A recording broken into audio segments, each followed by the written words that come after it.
Maganda yung approach na yan. It's in the past. Forgive and forget. Move on. Pero dapat guarded pa rin. At yun ang nakikita natin sa iyo, Francine. Good yun. Very good. As a kuya. As a kuya. Pero, ikaw naman, Kyle, how did you deal with fake people before? Or did you have any experiences with that? Well, kung kilala niyo ako, masyado akong open-hearted, especially dati. I'm very open to everyone, and I trust too easily, too friendly to everyone to the point where ako yung nasasaktan sa dulo. But how did I handle it? Yeah. I guess the way I handled it is just I found my self-worth and who I was looking for in myself muna. Kasi maging honest ako, kung pumasok ka sa industriya, kahit cameraman ka, kahit marketing ka, kahit boss ka, Yeah. it's impossible for you not to run into someone that's going to try to use you. Siyempre. In the end of the day. Madaming pong manggagamit, and it's my dad always says, it's a song of Snoop Dogg. It's a doggy doggy world. Everyone's just trying to use the other person to get to the top. So, just don't get phased sa lahat ng mga ginagawa ng ibang tao para pababain ka, kung saan ka. Just know who you are. Love yourself and know what you are doing is right. As long as what you're doing is right, no one can stop you at the end of the day. Matured yung pag-iisip nyo. And I'm happy about that. Kuya Thank you guys. Kyle. Kuya Kyle. Si Kyle ang susunod na kuya dito So and si Francine eventually magiging ate. So yun, aabangan ko yung day na yan na hindi ako yung pinakamatanda. Tita na nga eh. Oh. Pero yun guys, we just wanna ask going on from that. Actually I remember that time where I was watching PBB 8. Tapos na-meet ko ang isang lalaki, pangalan niya Seth. Na-meet ko siya sa loob ng bahay. Madeline! Yeah, bro. And then I remember him coming out. Tapos biglang, a few weeks later, nakita ko siya sa Kade ng Ginto. And I was like, oh, wow. Natural naman umarte. But of course, I was friends with Kyle. Si Francine at that time, hindi masyado. Di ba, Francine? Yeah, hindi pa naman pero close. I was really close with Kyle. Tapos I remember even hanging out like once with Blythe, with Andrea. So, tell us about it, guys. Paano nag-iba yung feeling ng Kadenang Ginto, ng Gold Squad, nung pumasok si Seth Fedelin? Kyle? Gusto mo una? Ladies first. Sige, Kyle, mag-prep muna ng answer. Francine muna. Mauna? Ako, siguro, ang bilis kasi ang bilis ng mga pangyayari nung pumasok sa Kadenang Ginto si Seth. Okay. Nagkaroon nabuo yung Gold Squad, tapos nagkaroon kami ng YouTube channel, merong music video, tapos marami kaming events na nagawa. And para sa akin, kung sa friendship, siguro yun yung mas nag-uusap kami ni Beth kasi dati sobrang hiyang-hiya ako sa kanilang lahat. So parang yung nung pumasok si Seth at nabuo yung Gold Squad, parang hindi yung naging pinto para maging friends kami ni Blythe, also ni Kyle, kaming apat. Siguro yun yung naging way para maging friends kami, may mabuong friendship. Friendship, name of the game. Pero, ikaw naman, Kyle, how did you, and listen to me carefully as I say this, how did you guys, the four of you, Seth, Kyle, Andrea, and Francine, how did you guys stay friends and stay close friends when this whole change happened? Friends. Edward, gusto ko yun. Ito si Edward, magaling eh. Magaling to eh. Magaling to eh. Di, pero unang pagkakilala namin kay Seth, he was always a nice kid. Always a really like funny kid, funny person to be around. He's like, if there's negative energy in the dressing room, siya yung nagpapatawa sa lahat. Even though at the first, like, alam naman namin shy siya because I mean, pag bago ka, Siyempre. parating kang shy. Mahirap yun. It's like you're meeting people who have been in the industry for a while and then bago ka lang. He was very shy. But once he started opening up to us, yung sinabi talaga namin, good vibes tong taong na to, itong taong to. So, wala, the adjustment, it was very quick. It's not like that drastic change kasi iba yun pag iba pag araw-araw kayo magkasama. You start to know the person more and more every day when you see them every single day. So, nung kadanang ginto, araw-araw may schedule kami magkasamang apat eh. The YouTube channel happened. He was even more funnier. Like, he came out like even more funnier on camera there. Tapos ayun, that's how we became friends, I guess. We all stayed friends and kept us friends because of seeing each other every day, working together every day. And we all have a certain kind of respect para sa isa't isa at saka tiwala sa isa't isa. So, of course, and I have to ask this, and naturally curious, wala akong hidden meaning dito, guys. Kasi dati, nung start ng Gold Squad, 3 lang kayo. So, of course, there's, Francine, Andrea, and then Kyle. So, the 3 of you, and when it became parang may mga ships din, may mga parang there was Kyle and Andrea, parang naging love team kayo. Tapos, of course, as a show, that's where it was heading. Tapos biglang pumasok si Seth. Tapos naging boy, girl, boy, girl. So, of course, the 2 of you, tapos si Seth and Andrea. At naturally, syempre di natin maiwasan to. Lalabas, of course, from fans, mga comparisons, competition, yung mga ganyan. At naramdaman nyo ba yan at that time in Cadenang Ginto na parang, who's better? Seth and Andrea or Kyle and Francine? Parang nagbabutt heads. How did you guys feel about that? Or naramdaman nyo ba yan? I mean, let's be honest, imposibleng hindi mo maramdaman yun. Imposibleng hindi mo makikita yung mga comments ng tao, yung tipong yung kabila ng babash ng isang love team, yung isang love team na babash ng kabila. Pero ang sa aming apat lang kasi, Cold Squad kami. We never looked at each other as competition. We always loved each other the same. We never said, oh, you have this project, sana magka-project din ako ng ganun. Kailangan magka-project din ako ng ganun. It's like, ganito kasi yun. Kung mabigyan ng project tong taong to, at wala, okay lang. Okay lang. I support that person. I really support that person. Yes. And just seeing each other succeed is what we want to do at the end of the day.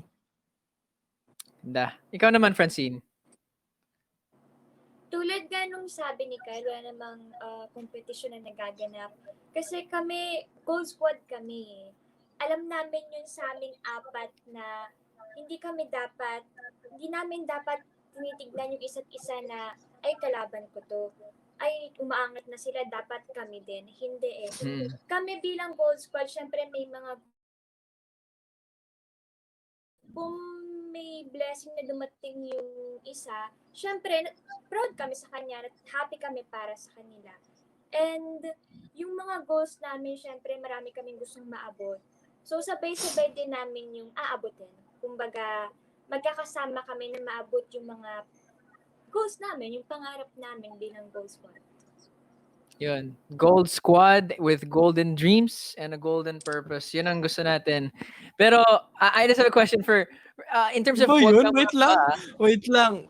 Gold Squad with golden dreams and a gold... Hindi, di mo ba nakita yung tinexta sa chat?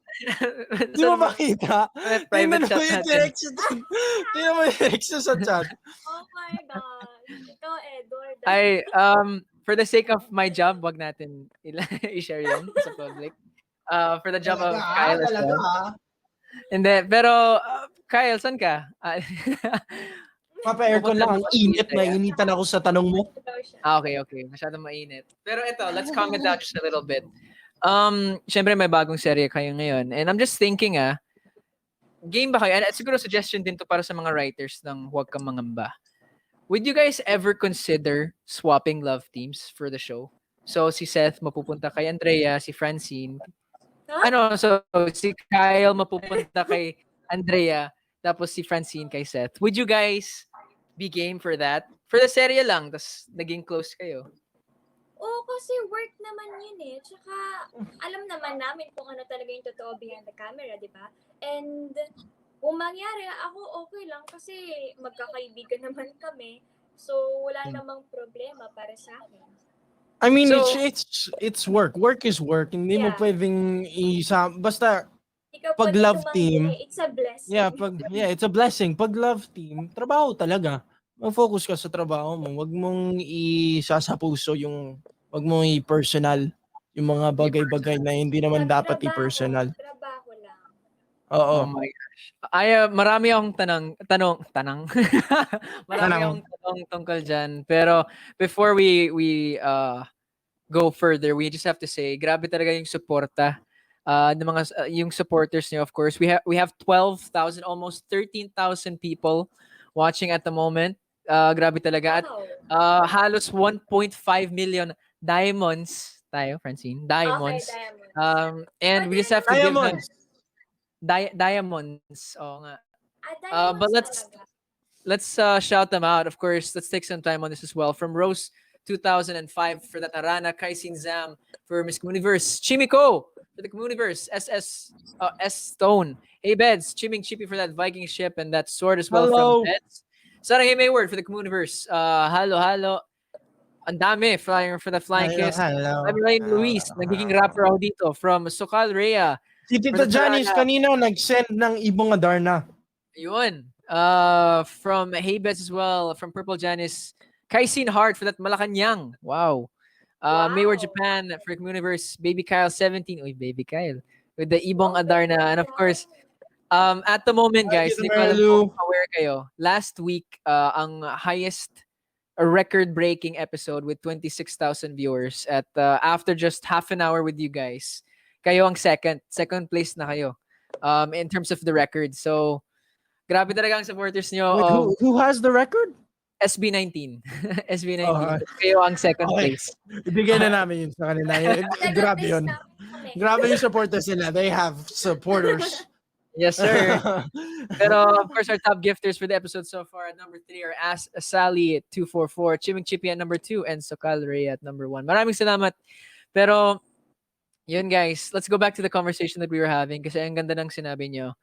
And I asked this when I had Janine Gutierrez on the show a couple of weeks ago.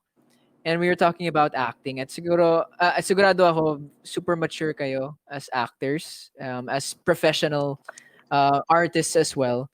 Pero sabi nyo, pag love team, at nag-swap kayo ng love team, keep it professional as well. Okay, let's keep it professional. Pero kayo, sabihin natin, let's say, 5 years in the future, or pag 18 kayong lahat, 18, legal age. Game ba kayo mag kissing scene? Would that ever be something that you guys would allow? Kissing scene. Kissing Actually, scene. Unang-una let's stay with Francine and Kyle. Game ba kayo pag 18 kayong parehas? Mag-kissing scene. Whoa. Wait lang. Ito actually, naalala ko, ito isang kwento lang. Lumapit sa aming apat si Direk Jerry. Sinabi niya, alam mo sayang eh. Kasi kadarang ginto. Sabi niya, ang dami natin sanang pwedeng laruin na kwento tungkol sa mga love team nyo kung 18 lang kayo. Oo nga eh. Yung mga may date talaga kayo, yung mga hindi talaga bata yung tingin ng mga tao sa'yo para sa mga eksena. Yung sabi ni Direk Jerry. Tapos napaisip kaming lahat. Pero yung sinasabi mong, ready ba kami magtanggap ng mas matured roles ba yung tanong mo? I guess, yeah. I mean, work is work. At the end of the day, work is work. Yun talaga yung sasabi ko. Work is work. Pero, I mean, si Francine, ako personally, hindi ako naniniwala na work is work lang. Forgive natin si Francine kasi... Yung internet, hindi na kinaya yung tanong. Hindi na kinaya ng tanong. Feeling ko si Francine umalis. Actually, sa sobrang itit ng tanong, pinapawis. Hindi na kinaya yung tanong. natanggap ako ng message kay Sir Deo. Sabi niya, Edward, mag-ingat ka. Baka next week wala ng kwentong barber. But si Francine will be back in just a bit. She's just fixing her Wi-Fi. Ayun. Kaya Francine, pa? Sorry! sabi niya, Sorry. inom muna ako tubig kasi masyado mainit. But Pumasok si Francine, tita, in-off yung camera.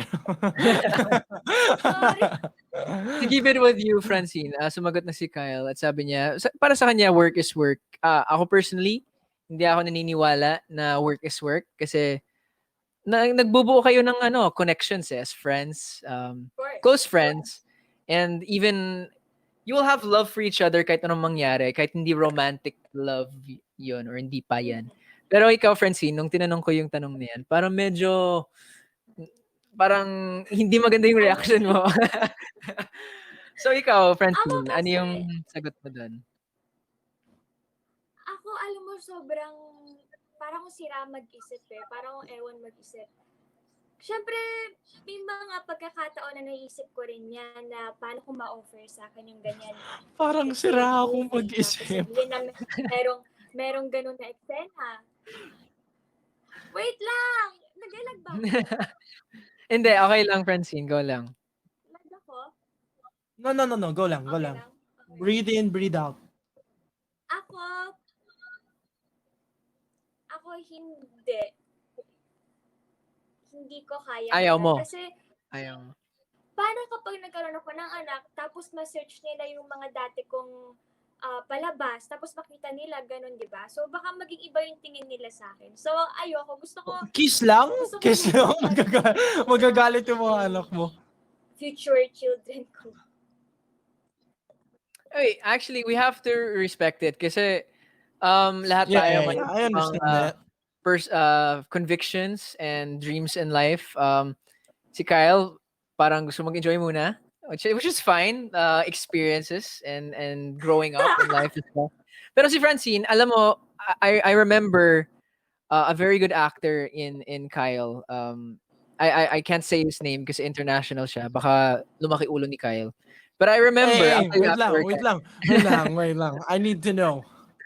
Baka si, Sino? Actually, Kyle, hindi ko masabi kasi nakalimutan ko yung pangalan niya pero alam ko yung mukha. Pero tinry ko i-segue Pero sinira mo. Anong movie to? Mamaya, send ko sa'yo. Isa-send ko sa'yo. Okay, sige. I remember with Francine, may naalala ko din kay Francine.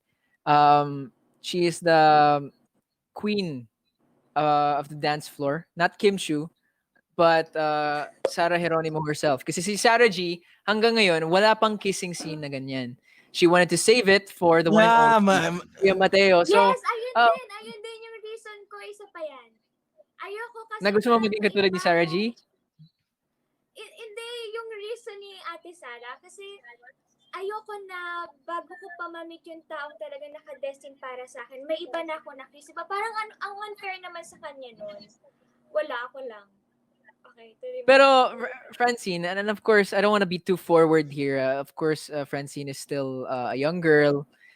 We have to be, respectful, of course. Pero, paano ko yung ka-eksena mo is your, halimbawa lang, boyfriend, and that's the one that you want to end up with in the future.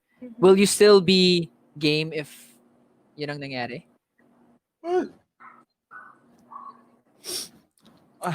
Francine? Oo. 5 seconds yan. Okay, 5 seconds.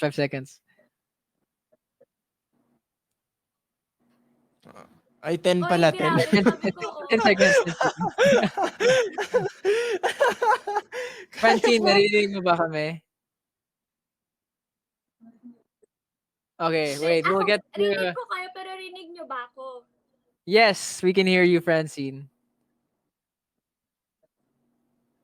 Hand signs na lang tayo. We'll get to Francine in just a bit, guys. Actually, Francine, baka pwede ka ayun. Alam niya na. Gets siguro. Yeah, gets siguro. Okay, would you be game if that girl that you have a scene with in the future would be, to have a kissing scene with that person? Yeah. I don't know. I feel like maybe in the future that's where my career would go to. If I were ever to mature and go long into the industry, I don't think I would stay into the scenes of, yung mga sweet na pakit, mga Yeah, yeah. ganun. Pero of course, maturity comes with all of us. At the reason lang, I wouldn't ask this usually to everyone. Yung totoo, I don't think I would ask this even to some other young artists of our age. Pero yung dahilan kung bakit ko kayo tinatanong ng ganitong tanong is because I see your future. I see the path that you guys can take, and I can see the kayo talaga ang magiging, I don't know, next big stars in the future. So I'm just kaya ako curious, Pero si Francine, just to finish off that answer a while ago, game ka kung yung ka-eksena mo is yung boyfriend mo? Oo, kasi boyfriend ko naman siya eh. Ay, hindi. Paano? Hindi pala. Ayoko gawin hanggat hindi ako kasal. Ayoko gawin hanggat hindi Okay, ako kasal. okay. Gusto mo yung answer? Oh, may boyfriend ko naman Ay, siya. teka. Hindi lang binawi. Pero yun, Ay, teka. ramdam ko yung init kasi even on our KUMU page, we got 15,000 people at the moment. Halos 1.7 million diamonds. At naglalag na yung chat ko. Medyo nahihirapan. Oo, akin din. Hindi ko na mabasa. Pero yun, Pero naglalag. yan. But there's this one question I wanted to ask, and it's super last na to, guys, kasi I really put you sa hot seat. Pero as actors, guys, and as artists, curious din ako kasi hindi ko maintindihan how work can just stay work. Pero sinabi niyo din yan. How can you not fall in love with your on-screen partner? Tinanong ko din to kay Janine Gutierrez, and she had an interesting answer as well. Ay, Pero wait lang. Ibalik ko yung tanong. May sige. love team ka rin? So, sinasabi mo, how do you not fall in love with your partner? Nagka-partner ka. May sagot So, So, Kyle, wala kang sagot nun. Wala, may Kasi, sagot ako, Darren. Kyle, may sagot ako. Game ka. Sagutin ko. Sasagutin ko sa Kumu live stream ni Kyle.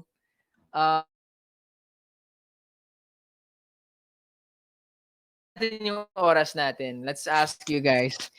Ikaw naman, kayo guys, how do you not fall in love with your on-screen partner? Hindi ko maintindihan kung paano hindi. kasi siya na fall. Sige, ikaw muna, Francine, kasi si Kyle Ako masyadong natawa eh. eh. Parang napukay niya yung sarili niya eh. Hala. Ayun, nawala ulit si Francine. Okay, So, sige. Kyle, Ako na. Oo.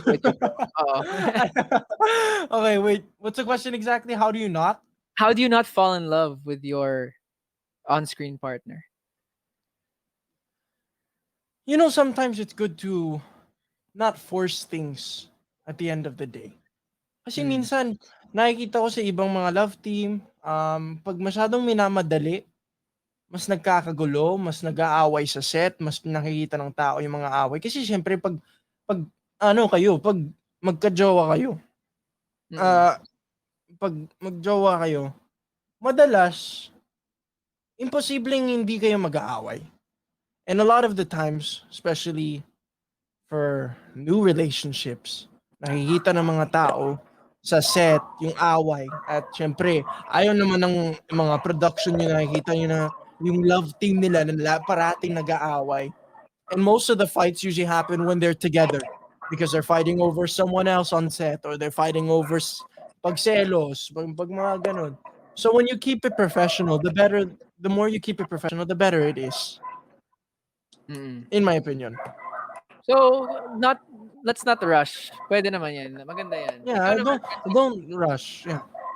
Ikaw naman, Francine, paano ba hindi ma-in love sa on-screen partner mo? 10 seconds. Feeling ko 20 seconds na to, hindi talaga siya gumagalaw eh.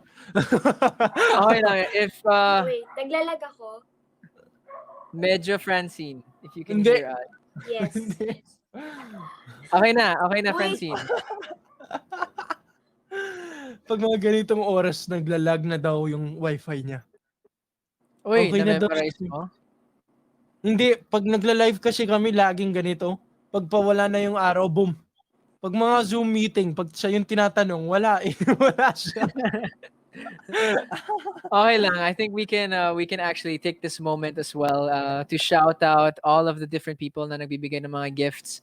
We have to say a really big thank you to Hong Kong Solo Flyers for that Communiverse na madami daw. They gave a lot. To Saranghae Mayward, to KYCINE WW Iloilo, to Baby Francine for the Chocolate Hills, Janex Do for the Flying Kiss, Sokal Rhea with the Chocolate Hills, Baby K, Baby Kai Chin for the Chocolate Hills as well. MG for that Flying Kiss. Is that MG? Is that Michelle? I think Michelle.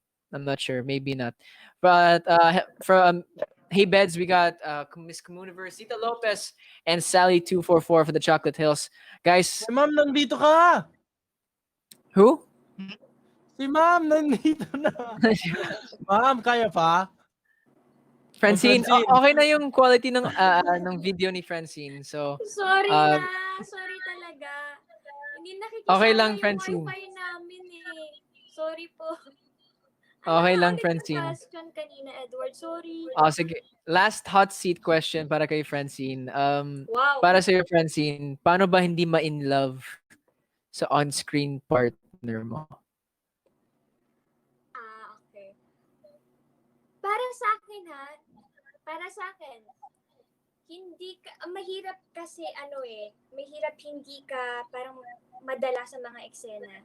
Lalo na kapag parang yung connection ng character nyo masyadong deep, tapos pag masyado ka naki-carried away, minsan nauuwi mo yung nararamdaman ng character mo. Ako, ngayon ko lang to na-realize, ngayon ko lang naisip na kung paano hindi main love sa ka-eksena mo, yung ka-partner mo, dapat isipin mo sa lahat na work lang talaga to, na maging professional ka. Kung madala ka man ng eksena, shake it off pag uwi mo, and kinabukasan okay na. Sa akin, yun yung sagot ko para sa akin. Pero- So, wait lang. So- Kyle, go lang. So, nadala ka sa eksena? Minsan, sa iba, Wait lang. Hindi kay... I'm just not... ibang eksena. Ang sakit naman pag... Sakit nun, no? Minsan, sa iba. Bakit ganun? Yeah, pero... Yan. Ang iba yung sabihin sa ibang eksena. Pero... Kayo guys, did you ever... Napag-usapan nyo ba yan? Ever? Yung guys, Francine o Kyle, trabaho lang to. Kasi nakita ko din yung mga eksena nyo, ang tindi ng mga kilig moments or yung crying moments. Dati, I think when we first found out na kami yung magka-love team sa Kadenang Ginto, I was going through something at the time. And she was someone that was really helping me. At sinabi ko sa kanya kasi binabasa ko nun, naalala ko yun, pero I really told her talaga na gawin na natin to ng tama. Gawin natin ng talagang kaya natin gawin. Kasi Let's be lagi kami professional napapagalitan. together. Yan, lagi po kami napapagalitan. Kasi dati wala talaga kaming chemistry. Kasi we weren't really close. Yeah. We weren't Hindi kami really friends close eh. at all. Hindi kami friends na. We weren't as close as other people thought we were. Pero I guess throughout the journey of us being in a love team together, we learned ano yung mga ayaw ng isa't isa, ano yung mga gustong ng isa't isa. We learned how to make each other happy, and at the end, we really became friends. We became best friends. So, Francine, paano niyo ba napag-usapan yan na let's just, binanggit ni Kyle yung conversation na yan. So, how did that happen? How did that conversation happen? Yung alin? Kung di ako nagkakamali, kasi parang kinausap kami noon na ayusin nyo, ganyan.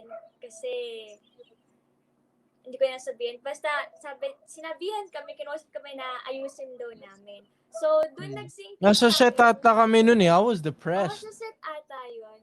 I Doon was nag-thinking sa akin depressed. na, ay shock, seryoso pala to. Oo. Seryoso Oo. pala talaga sila dito. So, kailangan seryosohin ko rin. Seryosohin namin dalawa. So, yun, nag-usap kami din. Nag-open kami sa isa't isa tungkol nga doon. Tapos, ayun, naging okay naman siya na may teamwork naman sa amin dalawa. So, ayun. This was really Buti na lang early naging maganda into yung kinalabasan. this was Mm. early into Kadarang Ginto. Yeah, medyo maaga to sa Kadarang Ginto, and I was really depressed at that time. I was already thinking to myself, tatapusin ko na ba yung Kadarang Ginto tapos alis na lang ako. Hindi na ako magtatrabaho kasi I was getting bashed at that time and I felt like I didn't have any friend, and Francine was really that one person, one of the only people na tumulong sa akin. One of the only people that really talked to me and really helped me. Even though we weren't as close, she was one of those people na alam ko hindi tayo close pero if kung may kailangan ka, nandito lang ako. And then there was one thing na sobrang aminin ko, kinilig ako sa sinabi niya. Sinabi niya sa akin, alam mo, I pray about you. I was just like, don't know, parang, I was very touched because it's a time in life where you really feel lonely, and the people that you don't think would actually be there to help you are the people that are Yeah. actually really there for you. And Francine was one of those people. Wow. Wow. Siguro, I just have to say na I'm just seeing a different side of your love team at the moment. I just want to honor that as well for the two of you. Kasi siguro ang nakita lang ng mga tao sa inyo is yung kilig factor, syempre yung love Yeah. team. Pero talagang may story kayo, may kwento kayo. And I'm just so happy na ganyan ang support system ninyong dalawa. Kasi mahalaga yan at mahirap hanapin ng ganyan sa industriya. So I'm really happy for the two of you. Keep on praying for each other as well kasi ang ganda nun. Pero malakas talaga ang mga supporters ninyo and ang dami nag-send ng mga questions sa Akala ko Instagram yung lyrics. diamonds. Ay, hindi. Di Actually, wow, madami at the din moment, nag-send ng diamonds. ang 2.2 dami. na tayo. I want to Oo. say thank you. I just saw now, Miss SoCal Rhea, nag-send ng Viking ship. Yan yung pinakamalaki ng KUMU. Oh, really? And Bago yun? Coquette. Yeah. Yes, pinakabago nila yon Viking ship. Pero yan yung Wow. pinakamalaki nila. And Grabe. Coquette sent an Ibong Adorna. Thank you. Grabe. Thank you so much, everyone. Pero yun nga, as I was saying, I just want to give some time as well. Kasi ang dami nagsend ng mga questions on Instagram. And I just want to ask you guys those questions kasi ang gaganda ng mga tanong. Game kayo? Mhm. Yes, Wala naman go. kayong choice. Yeah. Gagawin natin. All right, from your fan _ Ali, parang sinagot yun naman to. Pero how do you assure each other when things get messed up? So kung nahihirapan kayo, how do you help each other? Ikaw naman, Francine. Ako kasi pag minsan, pag sa taping, kasi doon lang talaga kami nakakapagkita or minsan kapag kami free day. Pag sa taping kasi, yung dati sa Kadena ng Ginto, hindi ako yung nahihiya kasi ako i-approach siya kasi nasa isip ko baka mamaya gusto niya mapag-isa muna, baka maanoy siya sa akin pag kinamusta ko. So, dinadaan ko sa message na, kumusta ka, ganyan. Kung di mo na kaya, pwede ka naman magsabi sa akin. Or kung hindi mo kaya, okay lang. Kung gusto mo may pagsasabihan, okay lang, tawagan mo ako or message mo ako. Ganun ako sa kanya. Kumbaga ganun yung way ng assurance ko kapag meron siya pinagdadaanan. Nice. Ikaw naman, Kyle. Because I know you're like that. Si Kyle din ganyan eh. I remember one time na tinawagan ko siya about stuff like that. How do you support Francine, Kyle? Inaasahan. I try to make her happy as much as I can. Pag nakikita ko siyang, we have this little thing that she can't high five me kung sad siya. Kasi if I do that, she has to go like this kung sad siya. Or if vice versa. May ganun kami. Ko yung kapag, di ba naka-high five siya, pag in-appear ko na mataas, sabihin okay ako, pero pag sa baba, hindi. No, hindi siya masaya. we made that thing because there was a lot of times we both went through a lot. Let's say that we both went through a lot in Ganda ng Ginto that no one really sees. We went through not just together, but in our solo lives as Francine and as Kyle. We went through a lot, and because every single day wala kaming ginagawa kundi trabaho every single day, wala kaming mga rest day. The only people we had at that time were each other, and it makes me really happy kasi mahirap maghanap ng totoong tao sa industry. It's really hard to find someone that actually gonna be there for you when you need them, and vice versa. And I'm happy that I found that in Francine, especially during times na we both needed each other talaga. Wow. I can relate more than you guys say. Pero pag-usapan natin yan in a different time. But I just want to say, kung ayoko putulin yung moment, but I just have to give some special notice to all of this. Binanggit ko kanina yung viewers record ng SB19. Pero kayo guys, you're almost there. You're almost able to break yung Diamonds record ng Kwentong Barber, which is 2.4 million. Nasa 2.66 na kayo. So, guys, bagsak na tayo para tayo yung nasa taas. Francine, we're making history on Kwentong Barber, guys. Come on, let's go. Sorry, I said 2.66. I said it's 2.266 pala. Pero, Francine, baka naman gusto mo magbigay ng mga diamonds. Baka naman gusto mo. Mayaman yan sa KUMU. Mayaman yan sa KUMU. Mayaman yan. Oo. Or hindi Pero, I just have to say, Kyle, baka special meaning din to para sa'yo. Because yung record is held by Darren at yung Darrenatics. So kung gusto mo manalo, pag may friendly brotherhood competitiveness or competition, yun, we can do that. Wait, now. what is it? 2.6, right? 2.6? 2.4 ang record. 2.4? Okay, magta 2.4 na tayo, guys. Tingnan nyo lang. Oo. Darren, if you're watching this, I love you. I love you, Darren. We love you, bro. But, yun. you know. Guys, actually, as we say it. We beat it! Let's go! Let's go! 2.45 million. Thank you, boss.